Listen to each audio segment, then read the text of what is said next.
Baik, Kang Saan, karena selalu ada diskusi soal parliamentary threshold, seolah-olah kemudian muncul terus menghilang lagi, kemudian ada penolakan, ada ya mungkin biasa dalam demokrasi begitu. Tapi muaranya ini sebenarnya mau kemana sebenarnya dari soal parliamentary threshold ini? Karena sudah revisi undang-undang pemilu kan harus segera disahkan juga dong.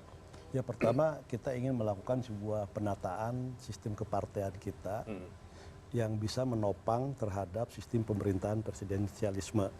Kita ingin topang itu melalui tadi penyederhanaan partai secara alamiah agar politik itu menjadi lebih stabil sehingga demokrasi kita menjadi lebih sehat dan menjadi lebih berkualitas kan itu ini kita kan. Jadi kita tidak mau juga misalnya penyederhanaan partainya dipaksakan. Kita ingin tadi alamiah, gradual sehingga diberikan ruang untuk tetap mematok angka 7% itu bukan paksaan berarti, bukan? Alamiah. Kan mereka kan nggak dipaksa sekian dari awal tidak boleh ikut begitu. Boleh ikut kan itu satu. Yang kedua kan nggak benar juga kalau misalnya PT itu dianggap membunuh demokrasi. Saya sepakat dengan Mas Adi.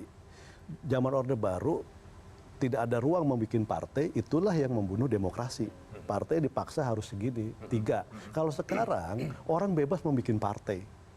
Tapi untuk ikut pemilu ada aturan dong, ada rambu-rambu. Yang mau masuk parlemen juga ada rambu-rambu juga dong. Jadi dia dibebaskan membuat partai, tapi untuk ikut pemilu ada syarat dong. Kan itu tadi.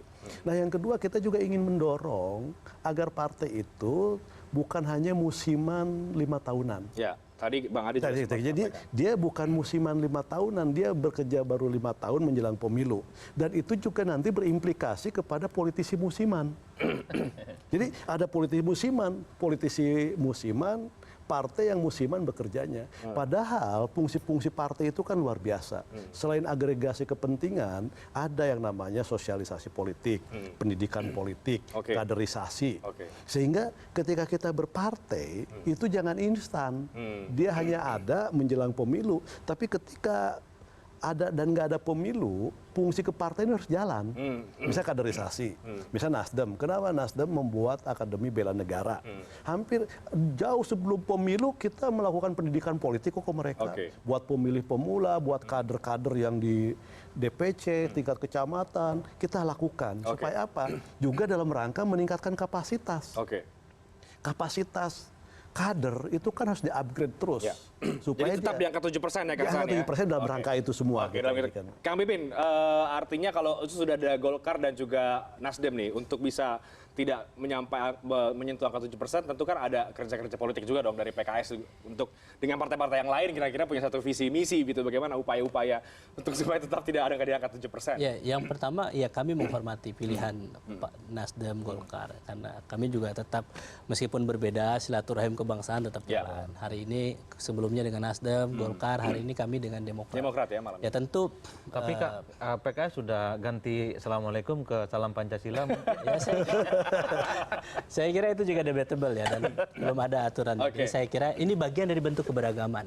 Jadi ada memang ada upaya memaksakan supaya semuanya disamakanlah Salam Pancasila.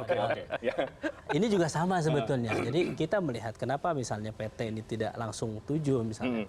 Ya gradualnya lebih moderat lah gitu. Saya kira 4% sudah moderat. Kalau mau dinaikkan ya 1% lagi 5% gitu ya. Ya untuk apa? Supaya jangan sampai kita ini terlalu cepat, kemudian basisnya tidak kuat. Jadi representasi ini hilang. Jadi ini yang paling penting, kemajemukan di Indonesia sangat luar biasa. Berapa jumlah etnis kita, ya kan? Berapa jumlah agama kita, berapa? Saya kira itu yang membuat bahwa memang PT ini jangan terlampau lari. Yang kedua saya kira pelajaran pentingnya adalah memang tantangan buat partai politik. Saya setuju saya kira. Siapapun partai politiknya. Supaya tidak menjadi yang datang 5 tahunan ya. Betul. Dan penting ideologi partai politik. Jadi kalau misalnya PKS dari awal mengatakan bahwa kami adalah partai Islam. Begitu, ideologi kami Islam. Tetapi kami tetap bahwa ini adalah partai buat semuanya, orang. Dan kami siapapun boleh mendaftar menjadi pengurus maupun sebagai kepala daerah, pejabat publik dari PKS. Baik.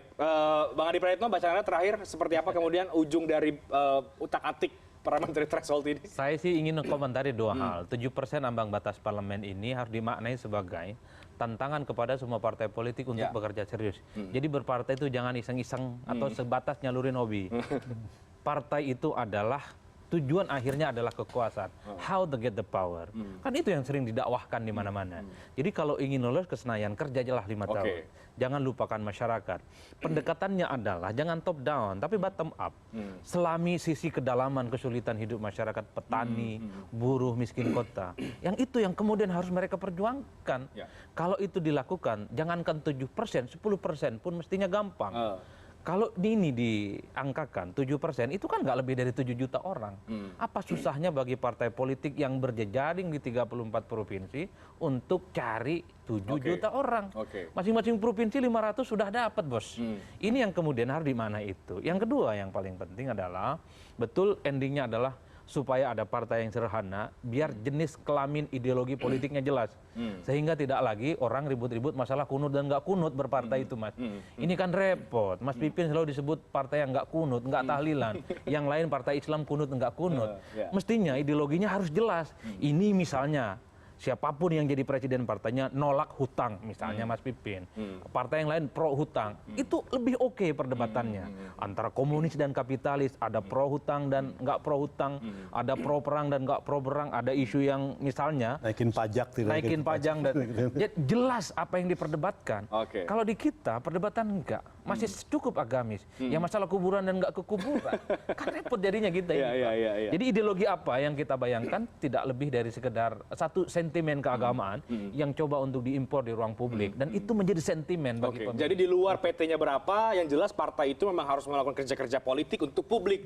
Baik lagi karena curug suaranya masih banyak ya, kalau kemudian kerja-kerja politiknya nyata, itu yang kemudian harusnya menjadi bonus begitu ya, untuk bisa lolos di parliamentary threshold. Baik, terima kasih banyak Kang Saan, Kang Pipin, Bang Adi Praetno. Kita tunggu bagaimana kemudian angka yang akan ditentukan oleh DPR menuju revisi Undang-Undang Pemilu soal parliamentary threshold seperti apa. Kita nantikan. Demikian layar demokrasi malam hari ini. Pastikan Anda mengikuti perkembangan jalannya proses dan juga dinamika demokrasi di Indonesia bersama layar demokrasi di CNN Indonesia. Saya Reinhard Sirage.